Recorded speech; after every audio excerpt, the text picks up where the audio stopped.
Sometimes, the most exhausting thing in your life isn't work. It isn't failure. It isn't even loneliness. It's certain people. And the strange part is, they may have never screamed at you, never insulted you, never openly hurt you. But every time you leave them, you feel drained, heavy, emotionally foggy, like your mind just ran a marathon you didn't sign up for. And if you've ever felt guilty for being exhausted around someone who technically did nothing wrong, this video might explain what's really happening. There's a kind of exhaustion sleep can't fix. You notice it after certain conversations, certain friendships, certain family dinners. You walk into the interaction feeling normal and leave feeling emotionally smaller. Not because of one dramatic event, but because your nervous system quietly spent hours defending itself. Most people think emotional exhaustion only comes from obvious toxicity. The manipulator, the narcissist, the angry person. But some of the most psychologically draining people appear completely normal. Polite, even. That's what makes it confusing. Your body senses danger, while your mind keeps trying to justify their behavior. And when the brain and nervous system disagree long enough, you start doubting yourself instead. Imagine a man sitting across from a friend at dinner. Nothing bad is happening, but somehow, he feels tense the entire time. Every joke feels slightly targeted. Every silence feels uncomfortable. Every opinion feels like a hidden competition. So his brain starts working overtime. Am I saying the wrong thing? Why do I suddenly feel anxious? Why do I feel like I need to perform around this person? By the end of the night, he's mentally exhausted. Not because the conversation was loud, but because his nervous system never relaxed once. That's the key most people miss. Emotional exhaustion is often the cost of hypervigilance. And hypervigilance happens when your body subconsciously decides, this person is not emotionally safe. Psychologists have studied something called emotional contagion, the idea that emotions transfer between people almost like secondhand smoke. You've probably experienced this without realizing it. One deeply negative person walks into a room, and suddenly the energy changes. Not because of magic, because human beings constantly mirror emotional states. Tone of voice, facial tension, energy, body language. Your brain absorbs all of it automatically.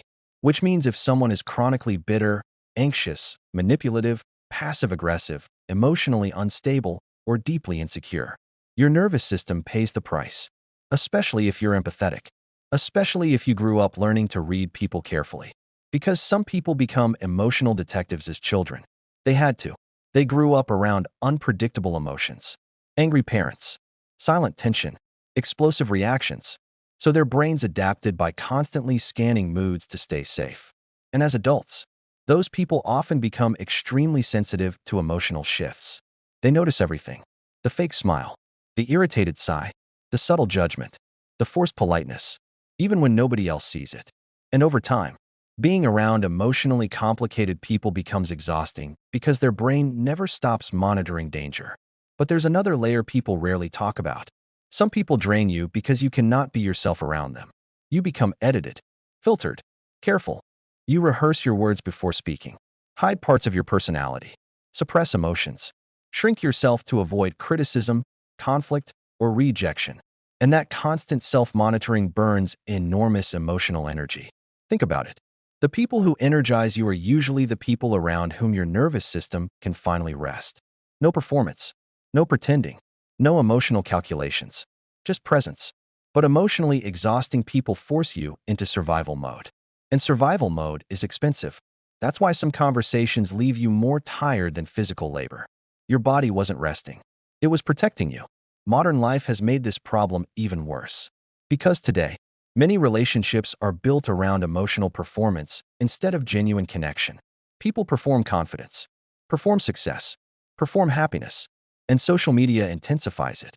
Everyone becomes hyper-aware of status, image, attention, and validation, which means many interactions stop feeling human and start feeling strategic. Some people don't talk to connect. They talk to dominate, to impress, to compete, to extract validation. And your nervous system feels that immediately, even if your conscious mind cannot explain it yet. That's why you sometimes leave interactions feeling strangely empty. Because deep down, you weren't connecting. You were psychologically negotiating. There's also a darker truth. Some people unconsciously feed on emotional control. Not always intentionally, but they feel safer when they dominate the emotional atmosphere around them. So they interrupt constantly, subtly belittle people, make conversations about themselves, create tension, keep others emotionally uncertain, because uncertainty gives them power. And if you're naturally empathetic or self-aware, you absorb that tension faster than most people. You start overthinking every interaction. Meanwhile, they walk away completely unaffected. That imbalance slowly destroys people emotionally, especially men, because many men were taught to suppress emotional discomfort instead of understanding it. So instead of saying, "This person drains me emotionally," they say, "I'm just tired. I'm stressed. I need to work harder," while continuing to surround themselves with people who psychologically exhaust them. And eventually, they lose connection with themselves completely. But hey, raise something important. Not every emotionally exhausting person is toxic.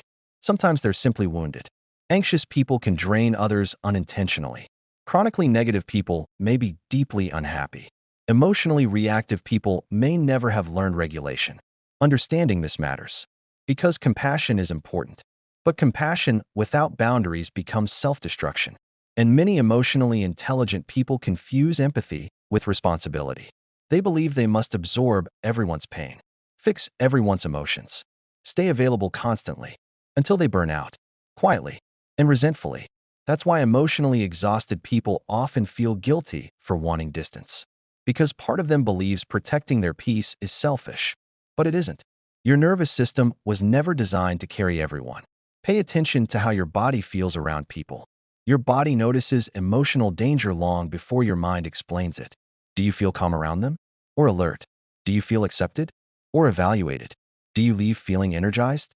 Or strangely depleted? These questions matter more than people think, because the wrong relationships don't always destroy you dramatically. Sometimes they destroy you slowly, through emotional exhaustion, mental fog, loss of confidence, constant anxiety, quiet self-abandonment, until one day, you barely recognize yourself anymore. And this is why solitude becomes healing for many people.